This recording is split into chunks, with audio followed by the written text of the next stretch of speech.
Hi students, इस video में हम लोग डिस्कस करेंगे अबाउट ऑर्स्टेड एक्सपेरिमेंट। मैंने एक सेटअप बना के रखा हुआ जहां आप देख सकते हो दैट दिस ग्रीन वायर एक स्ट्रेट वायर मैंने यूज़ किया है and this is that straight wire. Okay, और इसका दोनों एंड हम लोग कनेक्ट करेंगे इस सेल के साथ।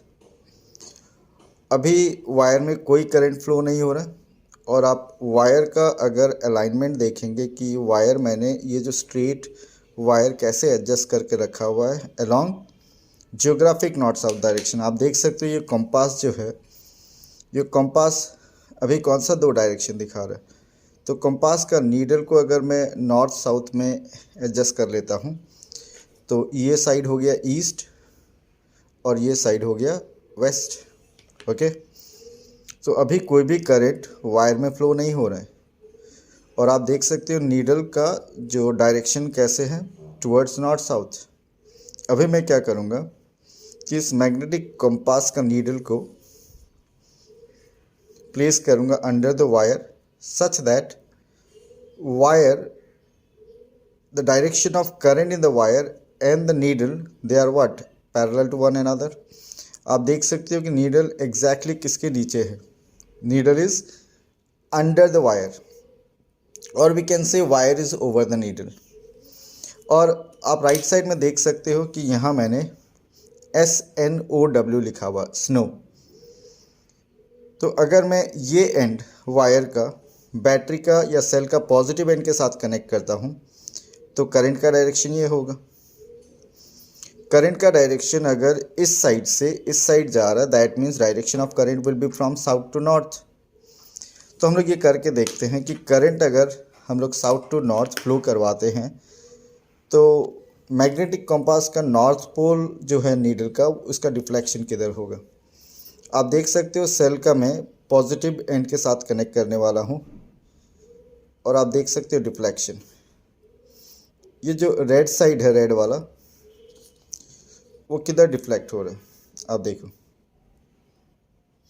Towards west, the north pole of the needle is deflected towards waste.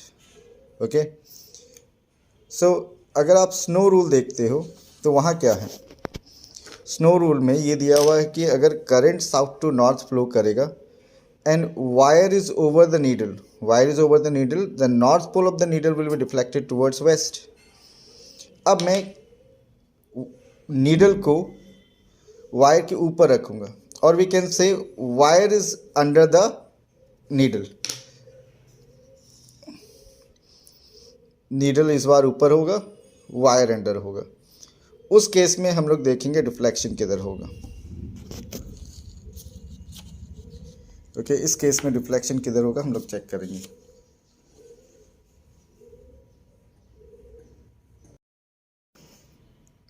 आप देख सकते हो मैंने कनेक्शन करके रखा हुआ है। जब मैं नीडल को नीचे रखता हूँ अंडर द वायर और wire is over the needle तो नॉर्थ पोल किधर डिफ्लेक्ट किया, टुवर्ड्स द वेस्ट। और इसी को जब मैं ऊपर रखता हूँ तो नीडल का नॉर्थ पोल किधर डिफ्लेक्ट हो रहा है, the north pole of the needle is deflecting towards east. Okay, north pole किधर डिफ्लेक्ट हो रहा है, ईस्ट की तरफ, आप देख सकते हैं। और जब मैं इसी को नीचे ले जाता हूँ डिफ्लेक्शन किधर होता है, टुवर्ड्स वेस्ट। और जब मैं ऊपर रखता हूँ डिफ्लेक्शन किधर है, आप देखो डिफ्लेक्शन किधर है, ईस्ट की तरफ। ये थोड़ा टिल्ट कर गया है नॉर्थ पोल।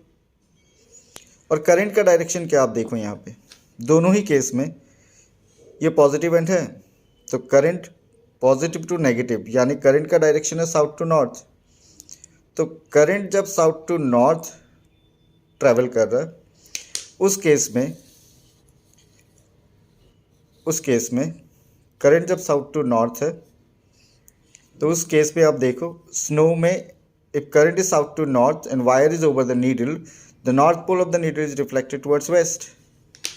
और जब मैं इसको अबव द वायर कर देता हूँ तो north pole of the needle is reflecting towards east. तो आउट ऑफ दिस 4 कंडीशंस हम लोगों ने 2 कंडीशन डिस्कस कर लिया है। अब आप देख सकते हो कि मैंने ये जो सेल का है कनेक्शन को रिवर्स कर दिया है। अब ये एंड पॉजिटिव है, ये वाला एंड पॉजिटिव और ये वाला एंड नेगेटिव है, तो करंट का डायरेक्शन इधर से होगा। तो इस बार करंट का डायरेक्शन किधर है? Current is flowing from north to south, current is flowing from north to south. Current जब नॉर्थ टू साउथ फ्लो करेगा and wire is over the needle, wire is over the needle, आप देख सकते हो north pole of the needle is reflecting towards east. थोड़ा देर पहले हम लोगों ने डिस्कस किया कि करंट अगर साउथ टू नॉर्थ होता है and wire is over the needle, the north pole of the needle is reflecting towards west. लेकिन जब करंट का डायरेक्शन को रिवर्स कर दिया हम लोगों ने, करंट का डायरेक्शन जब नॉर्थ टू साउथ कर दिया और नीडल को अंडर द वायर रखा, तो देखा कि नॉर्थ पोल किधर रिफ्लेक्ट करता है? Towards east. इसका मतलब ये हुआ if we reverse the direction of current, the direction of reflection will also be reversed. अब हम लोग इस नीडल को ऊपर रख के देखते हैं वायर के। आप देख सकते हो नॉर्थ पोल किधर डिफ्लेक्ट कर रहा है इस बार? North pole is deflecting towards west, north pole is deflecting towards west. So current अगर नॉर्थ टू साउथ, इसमें करंट किधर फ्लो हो रहा है? North to south. करंट अगर फ्लो हो रहा है north to south and wire is under the needle, wire is under the needle, okay, wire is under the needle, under the compass, the north pole of the needle is reflecting towards west, north pole is reflecting towards west। तो इस activity से अभी तक हम लोगों को क्या समझ में आया? If current is allowed to pass through a conductor, magnetic field is produce. What is produce? Magnetic field. Circuit break कर देता हूं मैं। So when current is allowed to pass through a conductor, magnetic field is produce, magnetism is produced. Wire के नीचे और wire के ऊपर के तरफ जो मैग्नेटिक पोलैरिटी डेवलप हुआ वो सेम था या रिवर्स था? ऑपोजिट था, ऑपोजिट नेचर का। सो वायर के नीचे नॉर्थ पोल जिधर डिफ्लेक्ट करता था, वायर के ऊपर लाने से नॉर्थ पोल का डिफ्लेक्शन ऑपोजिट डायरेक्शन में हो रहा था। इसका मतलब वायर के नीचे जो पोलैरिटी डेवलप होता है, वायर के ऊपर की तरफ जो पोलैरिटी होता है वो ऑपोजिट नेचर का होता है। यहाँ हम लोग देखेंगे कि वायर से अगर डिस्टेंस ज़्यादा हो तो मैग्नेटिक इफेक्ट का क्या होता है, strength of the magnetic field का क्या होता है। जब मैं नीडल को पास में रखता हूँ, जिस एंगल से डिफ्लेक्शन हो रहा है, दूर ले जाने से आप देखो डिफ्लेक्शन कम होते जा रहा है। If I increase the distance, strength of the magnetism decreases. बहुत ज़्यादा मैं डिस्टेंस बढ़ा देता हूँ तो इफेक्ट ही ख़त्म हो गई। जैसे जैसे पास में जाता हूँ आप देखो डिफ्लेक्शन का एंगल बढ़ते जाएगा। That means the more is the distance, the less is the magnetism. The strength of the magnetic field produced by straight current carrying conductor is inversely proportional to distance. The more is the distance, the less is the strength. Video के इस part में हम लोग देखेंगे अगर हम लोग current का मैग्नीट्यूड बढ़ा देते हैं बाय इंक्रीजिंग वोल्टेज, एक सेल के जगह दो सेल का कॉम्बिनेशन यूज़ करेंगे, तो डिफ्लेक्शन का एंगल में क्या डिफरेंस आता है। अगर डिफ्लेक्शन का एंगल ज़्यादा हो गया नॉर्थ पोल का, इसका मतलब मैग्नेटिक स्ट्रेंथ इंक्रीज हो गई। सो करंट का मैग्नेटिक फील्ड का स्ट्रेंथ के साथ क्या रिलेशन है देखते हैं। जब मैं एक सेल यूज़ करता हूँ तो उस केस में हम लोग डिफ्लेक्शन देखेंगे। जब मैं एक सेल यूज़ कर रहा हूँ तो आप देखो डिफ्लेक्शन, ओके, टुवर्ड्स ईस्ट था और अब डिफ्लेक्शन का एंगल देखो। अब मैं दो सेल यूज़ करने वाला हूँ।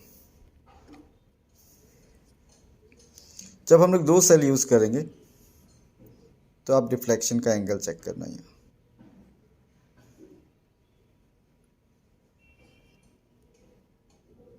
आप देखो जब ये स्टेबल हो गया, पहले से angle of deflection has been increased. एक सेल में जितना एंगल ऑफ डिफ्लेक्शन था, दो सेल में थोड़ा ज़्यादा है। वापस एक बार चेक कर लेते हैं। जब मैं थोड़ा स्टेबल होने देते हैं इसको, एक सेल जब यूज़ कर रहा हूँ, आप इसको स्टेबल होने देना। आप देखो 40 के वहाँ पे मार्किंग हो रहा है।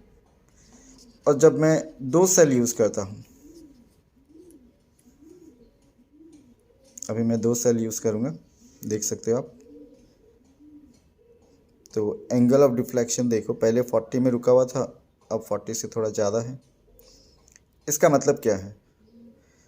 The more current the more is the deflection, more current more deflection, इसका मतलब मोर करंट मोर मैग्नेटिज्म।